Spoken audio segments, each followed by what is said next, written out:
حلقة جديدة. كل سنة وانتم طيبين بمناسبة إن رمضان يعني بكرة، ويعني كل سنة وانتم كويسين وبخير ومع أحبابكم، وكل قرايبكم وصحابكم يعني تبقوا دايما بخير. هنتكلم عن القرعة بتاعت امبارح بتاعت دوري أبطال أفريقيا وقرعة الكونفدرالية.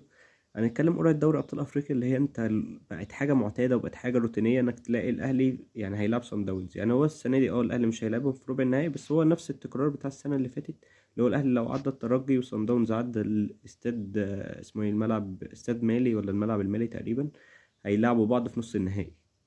اللي هو انا مش فاهم يعني النادي ده فيه ايه يعني يعني حتى نبقى الاول هم يبقوا تاني ونلعب بعض برضه، انا مش فاهم بجد فيه ايه. يعني باذن الله الاهلي، نتمنى بقى الاداء اللي هو يبقى احسن، نتمنى اللي هو الشكل اللي هو بتاع الاهلي بتاع الادوار الاقصائيه يبقى مختلف عن المجموعات. نتمنى الاهلي يعدي العقبه ديت، وباذن الله يعدي صن داونز، ويعني ناخد البطوله ال 13 اللي هي غايبه الموسم اللي فات دي.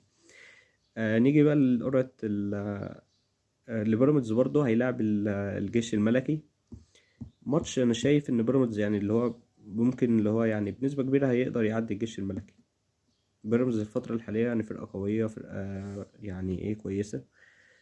برضو عندنا الماتش اللي هيبقى متكافئ اللي هو الهلال السوداني ونهضة البركان، بس انا اتوقع ان الهلال اللي هيتأهل يعني. نيجي بقى للكونفدرالية، عندنا الزمالك وتوه الكونغولي.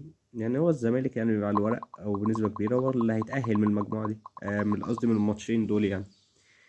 كمان عندنا المصري هيلعب شباب بلوزداد، فأتوقع شباب بلوزداد هي اللي هتتأهل يعني، فهيبقى نص النهائي يبقى الزمالك وشباب بلوزداد. كل الدعم للأهلي في اللي جاي، وبإذن الله الشكل يبقى أحسن. السلام عليكم.